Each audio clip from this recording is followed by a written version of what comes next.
네, 교통사고 소송 중에 우리 신체 감정이라는 절차가 있습니다.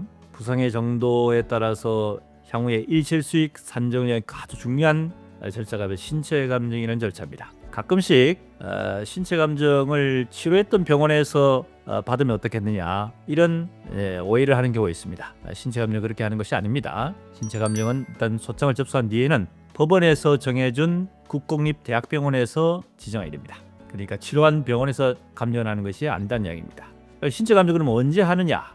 신체 감정이라는 것은 환자 상태에 대한 증상이 고정이 됐을 때 더 이상 치료의 효과를 기대할 수 없는 상태, 그때 이제 장애 판정을 하게 됩니다. 통상적으로는 4월부터 해서 평균적으로 한 1년 정도 시점, 그때 되면은 어느 정도 재활 치료라든지 치료를 통해서 더 이상 회복이 될지 안 될지에 대한 판단을 할 수 있는 시점으로 보는 것이 일반적입니다. 근데 특히 이제 정신과적인 인지 쪽의 장애가 있는 경우에 있어서는 조금 더 경과를 보고 판단하는 것이 일반적입니다. 그래서 보통 한 1년 6개월 이상 시점에서 자기 판정을 한다 이렇게 이해하시면 됩니다. 이 신체 감정이 왜 중요하냐? 조금 전에 말씀드렸다시피 이 감정의 결과는 바로 소송 판결에 직결되고 일실수익을 통해서 전체적인 피해 보상의 결정적인 요소가 됩니다. 굉장히 중요한 것이죠.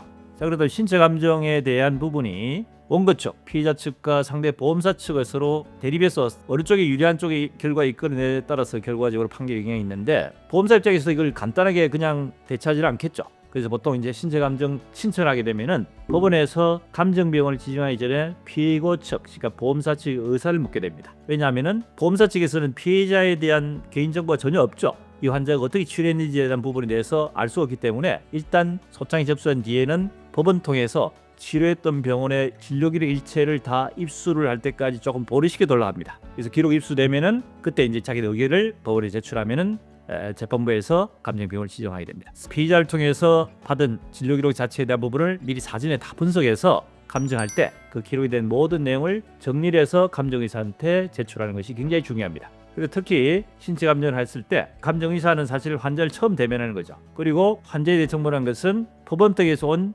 진료 기록이 전부다. 그리고 환자에 대한 직접적인 관찰과 환자에 대한 검사 결과를 통해서 모든 것을 결정해야 됩니다. 처음 감정에서 환자를 직접 대면했을 때 어떤 감정의사가 환자한테 이것저것 물어보는 경우도 있습니다. 이때 환자가 물론 답변할 수 있는 것도 있지만은 원고 측의 대리인이 그 환자에 대한 정보를 감정의사한테 의견 제시를 할 수가 있습니다. 그래서 사전에 감정의사가 질문할 예상 내용이라든지 또 답변 내용에 대한 부분을 미리 사전에 어느 정도 숙지해서 환자나 환자 보호자한테 전달할 필요가 있습니다. 자, 이런 것이 전체적으로 잘 이루어졌을 때 감정의 결과가 잘 나올 수 있고, 이것이 결국 판결에 영향을 끼칠 수 있다는 얘기입니다. 아시겠죠?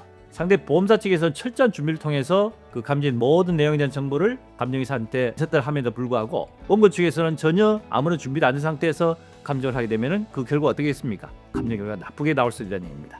이 소송이라는 것은 한 번의 결과에서 모든 끝납니다. 감정이다 한 번 결과 해시 놓으면 이것을 재감정이라든지 감정보완을 하더라도 재감정 자체도 받아들이지 않을 뿐더러 감정보완을 하더라도 결과가 달라지지 않다는 얘기입니다. 그래서 이 감정의 준비 굉장히 중요하다는 이야기입니다. 오늘은 신체 감정에 대한 시기, 절차에 대해서 간단히 한번 살펴볼 시간을 갖습니다.